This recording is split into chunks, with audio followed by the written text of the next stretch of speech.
দর্শক শ্রোতা আসসালামু আলাইকুম। আমি Musmiratun Nahar. Welcome to my channel Musmira's Kitchen. আজকে আমি আপনাদের সাথে একটা ভর্তা রেসিপি শেয়ার করব। খুবই কমন একটা জিনিস, তারপরও আমার মনে হলো যে আমি রেসিপিটা আপনাদের সাথে শেয়ার করতে পারি। আর এখানে আমি একসাথে 3টি ভিন্ন রকম স্বাদের ভিন্ন রকম ভাবে তৈরি করা ভর্তা দেখাবো। আর ভর্তাটি হচ্ছে ঢেঁড়সের ভর্তা, যেটা আপনারা অনেকে ভেন্ডি নামেও চেনেন, আবার অনেকে এটাকে ওকরা নামেও ডেকে থাকেন। তাহলে চলুন ভর্তাটি ঝটপট তৈরি করে ফেলি।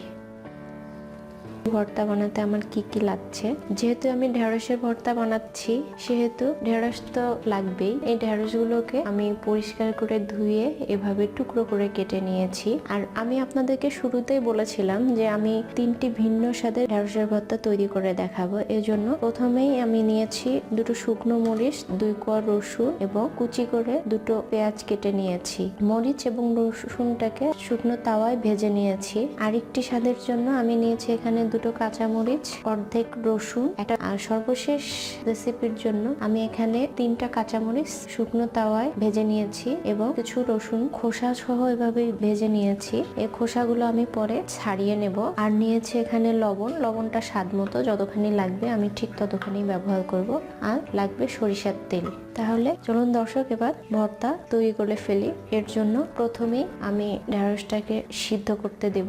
এখন ঢেঁড়স সিদ্ধ করার জন্য আমি প্যানে 1 কাপ পরিমাণ পানি দিয়ে রেখেছিলাম, এই জন্য পানিটা একটু ফুটতে শুরু করেছে। আমি ঢেঁড়সটা ঢেলে দিচ্ছি, এরপরে ঢাকনা দিয়ে দিলাম। ঢেঁড়স সিদ্ধ হতে মোটামুটি 5-7 মিনিটের মতো সময় লাগতে পারে। সিদ্ধ করার পরে যদি বেশি পানি থেকে থাকে এবং ওই পানিটা যদি আপনারা ফেলে দেন, তাহলে ঢেঁড়সের যে পুষ্টিগুণ সেটা অনেকখানি কমে যেতে পারে। এ কারণে ঢেঁড়স সিদ্ধ হতে যতটুকু পানির দরকার আপনারা চেষ্টা করবেন ঠিক ততটুকু পানি ব্যবহার করতে। এই পর্যায়ে আমি একটু ঢাকনা তুলে ঢেঁড়সটি উল্টে পাল্টে দিচ্ছি, যাতে করে 2 দিকে ভালোভাবে সিদ্ধ হতে পারে। এই পর্যায়ে আমি কেটে রাখা পেঁয়াজ, রসুন এবং কাঁচামরিচগুলো দিয়ে দিচ্ছি।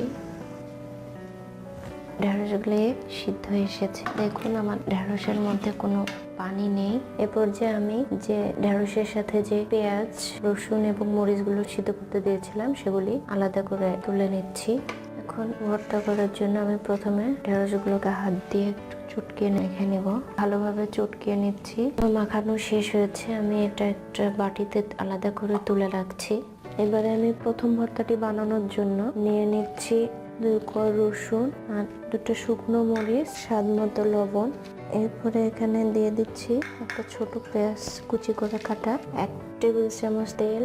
মাখানো শেষ। এবারে চটকানো ঢেঁড়স থেকে আমি 1/3 পরিমাণ নিয়ে এটার সাথে ভালোভাবে মিশিয়ে নিচ্ছি। হয়ে গেল প্রথম স্বাদের ভর্তা। আমি এই ভর্তাটি একটি প্লেটে তুলে নিচ্ছি। এবারে দ্বিতীয় স্বাদের ভর্তাটি তৈরি করার জন্য আমি একইভাবে এখানে সিদ্ধ করা পেঁয়াজ, রসুন, মরিচ, 1 চিমটি লবণ দিয়ে মাখিয়ে নিচ্ছি। আসলে আমার এই রেসিপিটি তাদের জন্য, অনেকেই আছেন যারা কাঁচা পেঁয়াজ খেতে পছন্দ করেন না, আবার পেঁয়াজের স্বাদও পেতে চান। এই ভর্তাটির ক্ষেত্রে পেঁয়াজ এবং রসুনের যে কাঁচা কাঁচা গন্ধ থাকে সেটা লাগে না। দিয়ে দিচ্ছি তেল। এরপরে চটকানো ঢেঁড়স থেকে নিয়ে নিচ্ছি অর্ধেক পরিমাণ, তুলে নিচ্ছে আলাদা বাটিতে। তৈরি হয়ে গেল সিদ্ধ পেঁয়াজ রসুন দিয়ে দ্বিতীয় স্বাদের ভর্তা।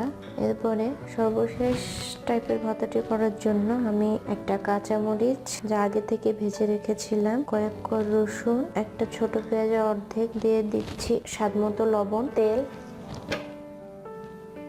বাকি সবটুকু ঢেঁড়স নিয়ে নিচ্ছি, একটা প্লেটে আলাদাভাবে তুলে নিচ্ছি। ব্যাস তৈরি হয়ে গেল 3 রকমের ভিন্ন ভিন্ন স্বাদের ঢেঁড়স ভর্তা। আপনারা এটা বাসায় ট্রাই করতে পারেন। দর্শক, তৈরি হয়ে গেল 3টি ভিন্ন স্বাদের ভিন্ন রকম ঢেঁড়স ভর্তা, যেটা আমার কাছে খেতে ভালো লাগে।